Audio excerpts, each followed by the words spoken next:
निम्नलिखित में से कौन सी धातु जल के साथ अभिक्रिया करके ऑक्सीजन पैदा नहीं करती है? तो वो है कैडमियम। कैडमियम जो है वो ऑक्सीजन पैदा नहीं करती है।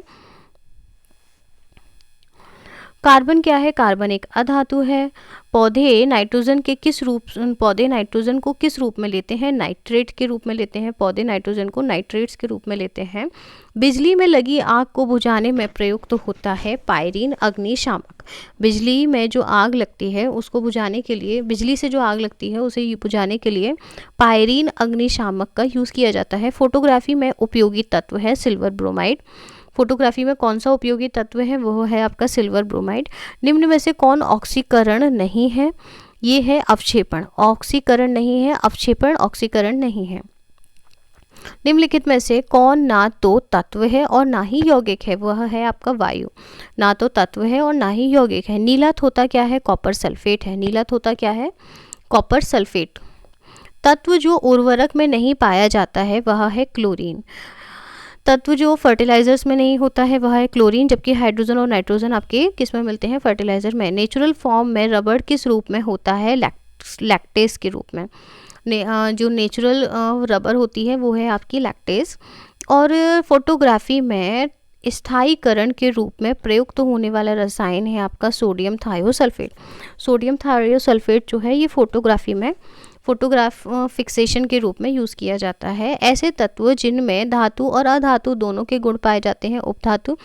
हीरा क्या है? हीरा एक तत्व है। आग बुझाने में गैस का यूज़ किया जाता है कार्बन डाइऑक्साइड का। आग बुझाने के लिए कौन सी गैस यूज़ करते हैं? Carbon dioxide. एल्यूमिनियम का प्रमुख अयस्क है बॉक्साइड। कार्बन का कौन सा अपरूप अधिक कठोर होता है? हीरा। रबर निम्न में से किसका बहुलक है? रबर आइसोप्रीन का बहुलक होता है। निम्न में से किस धातु को चाकू से काटा? सोडियम को चाकू से काटा जा सकता है। इलेक्ट्रॉन ग्रहण करने की प्रवृत्ति क्या कहलाती है? अवकरण कहलाती है। इलेक्ट्रॉन ग्रहण करने की प्रकृति क्या होती है? अवकरण होती है। निम्न में से किस धातु का गलनांक इतना कम है कि वह हाथ में ही पिघल जाती है? गैलियम का गलनांक इतना कम है कि वह हाथ में ही पिघल जाती है। मतलब कि ह्यूमन बॉडी का जो टेम्परेचर है उसी पर वो धातु पिघल जाती है। न्यूट्रॉन की खोज की थी पाउली ने। न्यूट्रॉन की खोज किसने की थी? न्यूट्रिनोस की खोज की थी पाउली ने। किसकी खोज की थी? न्यूट्रिनोस की खोज की थी पाउली ने। निम्नलिखित रासायनिक तत्वों में से किस एक तत्व की अपनी सभी यौगिकों में ऑक्सीकरण अवस्था समान होती है? फ्लोरीन। फ्लोरीन रासायनिक तत्व में क्या बोला जा रहा है कि किस रासायनिक तत्व में किस एक तत्व की अपनी सभी यौगिकों में ऑक्सीकरण अवस्था समान होती है? तो वो फ्लोरीन में होती है। प्रत्येक आवर्त का प्रथम सदस्य होता है एक क्षार धातु। ठीक है, प्रत्येक जो आवर्त होता है आवर्त सारणी में उसका प्रथम सदस्य जो है एक क्षार धातु होता है। निम्न पदार्थों में से कौन केवल एक ही तत्व से बना होता है? वो है हीरा।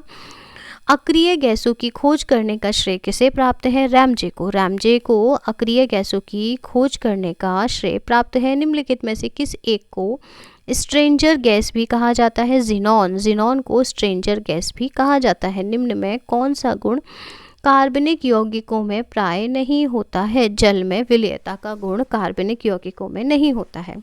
जल में विलयता का गुण जो है वो कार्बनिक यौगिकों में नहीं होता है। हीरे का एक कैरेट कितने मिलीग्राम का होता है? 200 मिलीग्राम का होता है। कैलोरी मीटर बनाया जाता है तांबे का। कैलोरी मीटर किसका बनाया जाता है? तांबे का।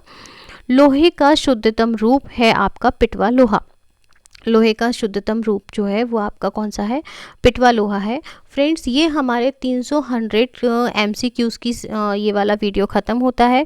देखिए यहाँ पर आपको 100 मिल रहा है क्योंकि मैंने आपको 100 के 3 सेट लगवाए हैं। और अगर आप यहाँ पर देखोगे तो आपको ये 300 पेजेस की PDF दिख जाएगी। ये देखिए, ये यहाँ पर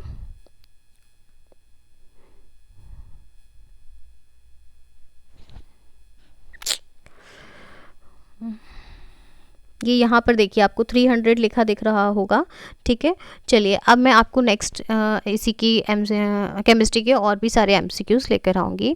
और आपको अगर वीडियो अच्छा लगा हो तो प्लीज़ लाइक, शेयर और सब्सक्राइब कीजिएगा। और आपके जो भी सजेशन हैं they are most welcome for me, so please उन्हें कमेंट सेक्शन में दीजिएगा और मेरे चैनल को प्रमोट करने के लिए मेरा सपोर्ट कीजिएगा।